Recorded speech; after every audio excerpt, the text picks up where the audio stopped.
I'm a busy mom and I can't babysit a garden, but I still get fresh strawberries, tomatoes, and herbs all summer long. And I'm gonna tell you how to do that too in this video. There's a big misconception that you can only start your garden in the spring, but I would disagree with that, and I've learned it's actually better to start now, either summer or fall, so that you're ready when spring comes around. So let me tell you why fall prep is the secret. So when you're setting up a garden in the fall, the benefit of doing that is when spring rolls around, you're already ready to go. It's definitely the best in the spring, early spring, to start doing your seedlings, especially if you're planting from seed. You can always buy starters as well. But if you have seedlings that you're growing and your garden is all set up and prepared and ready to go, it makes it less complicated. You're not in a rush in the spring to get figured out and get set up. So in the fall, let's think about setting up the infrastructure. Let's get your garden beds ready. Let's get the soil. Let's get drip lines put in, but really get that groundwork done so that when spring comes around,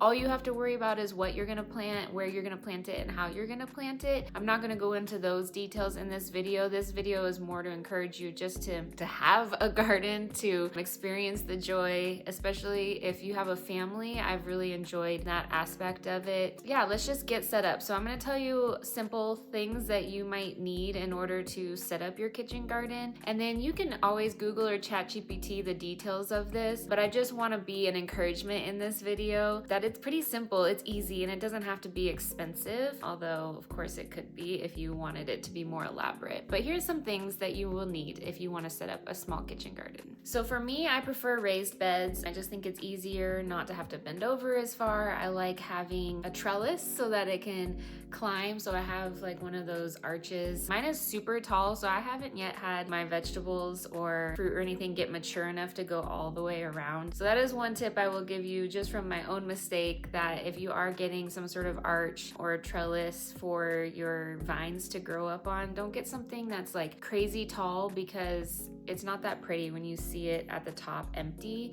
It's really pretty when it's like lush and full. There's one little tip from my mistake that you can learn. Having raised beds, if you don't have the ability to have raised beds, or you don't want to spend the money on raised beds, that's totally fine. You don't have to, as long as you have the ground space to work the soil and have a nice soil bed for your garden. You can just get your ground ready for that. Then I think this is the big key. So as someone who owns a business and obviously makes time for making content, and I have 2 kids and a husband, and I help out at our church, and I have a lot of things outside of my house that I have to take care of. Because a garden brings me so much joy, I really figured out a way that made it work for me. The big key here is getting drip lines put in. So I left on vacation for about a week, and I came back and my garden was great. Like there were some things that were done as far as just seasonally that I cleaned out, and I had to, do a little trimming here and there. But because the drip lines were set up and it was getting watered, I just didn't have to think about it. Nothing died that wasn't supposed to die or wasn't done with its season. You can set it up, just look at what the weather is gonna be while you're gone, and you can set up the drip to go as much or as little as you need it to. And I would say that this is the big key component to, if you want to have a kitchen garden, if it sounds as dreamy to you as it is to me to have herbs and tomatoes and strawberries and all the things that that you would normally buy from a grocery store, but you want to be able to just get fresh out of your garden. Having drip lines set up in your beds is, I would say, the most important. Like if you have to spend money anywhere, that's where I would spend your money, so that it just makes it that much easier. One of the other good things about setting it up in the fall is a good way to get nice rich soil is to put your dead leaves from, like if you're raking your lawn after the fall leaves have turned and fallen off the tree, you can stack them in your garden beds. This is especially good if you have planted anything that will come back. So like I have lemon balm and oregano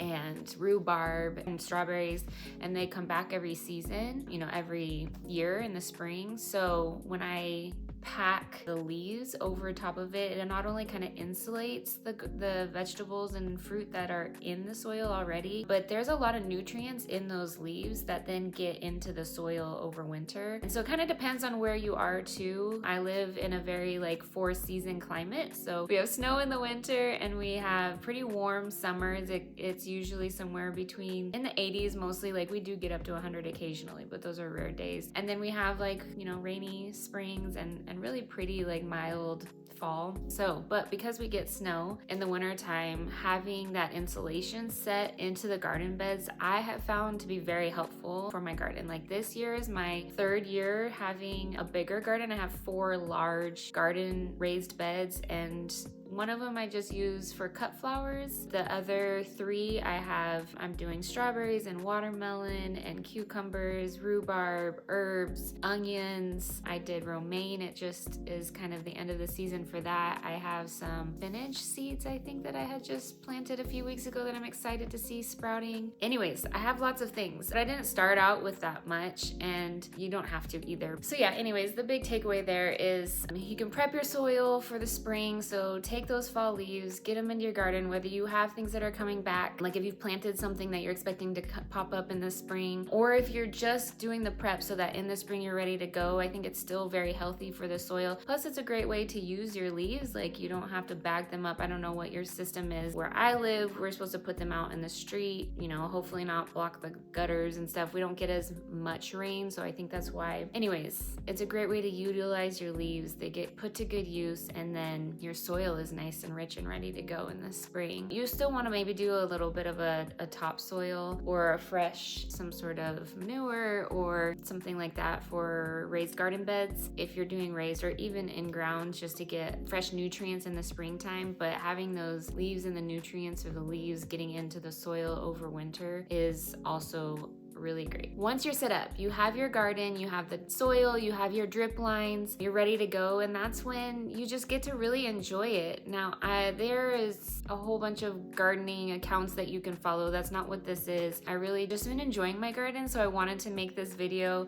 to encourage anybody that's been intimidated by it. And you can start small. Start with 1 container. Even if you don't want to set up drip lines and you just want to see how it goes, like have 1 small pot, you know, that's like right on your porch or back patio or whatever that would be, and just see how it goes. I would definitely start with something like herbs or strawberries, or you know, they're like some more low maintenance type of kitchen garden items that you might enjoy, that are easy to do. But having the kitchen garden is something that I've just been able to show my kids how to care for things without having it be like a pet that, you know, could be seriously hurt if it's not well taken care of, or just the joy of like, oh my gosh, I planted that and now look at it grow. Like I think too, like being a creative person, like there's just such inspiration and joy that comes from things blooming and growing and transformation that happens, and the garden provides that. But also, honestly, just to have like fresh, chemical-free, super nutrient-rich food, like the longer that the food is off of the vine or cut,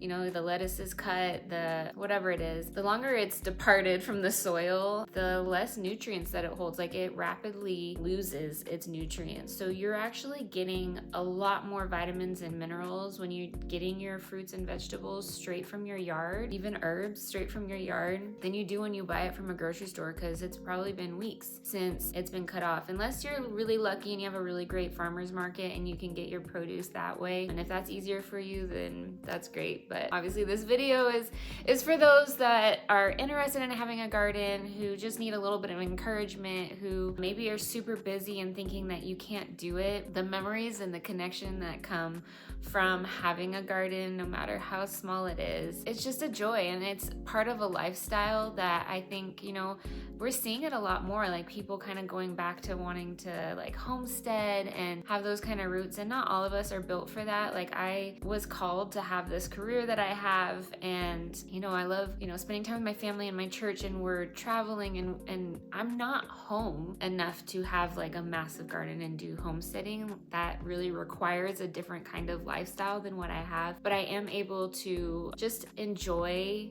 the fruit of your labor, not to, I mean, pun intended, I guess.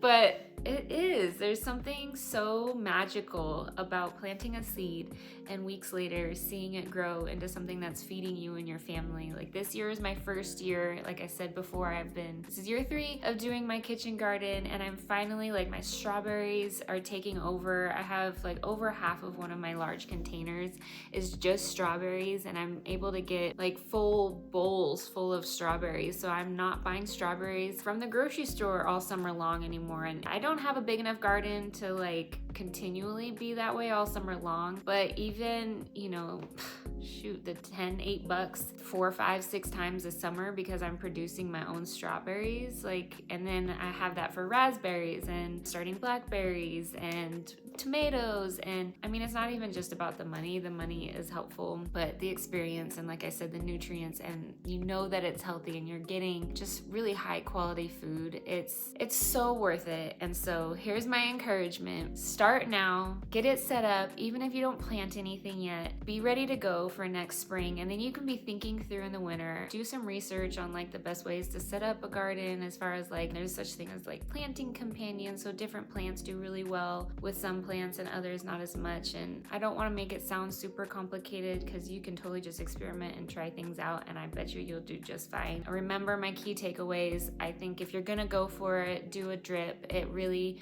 makes it so that you don't have to think about it as much, and you can go on that vacation, or you can be super busy for a week and not even look at your garden, and it will still be there and be okay when you do have time. And then just the joy that comes from having a garden, going and getting your own tomatoes to make a salad for dinner. It seems super simple, but there's just, yeah, something so beautiful about it, and you don't have to spend thousands of hours and thousands of dollars doing it. So next week I'll be back. I'm gonna talk about sharing how to make an inviting front porch. And yeah, I just was feeling the outdoor vibes. Maybe I should have done this earlier in the summer, but I think it's really exciting to just have a welcoming home, and your garden and your entryway is part of that. So come back next week for having an inviting exterior and front porch.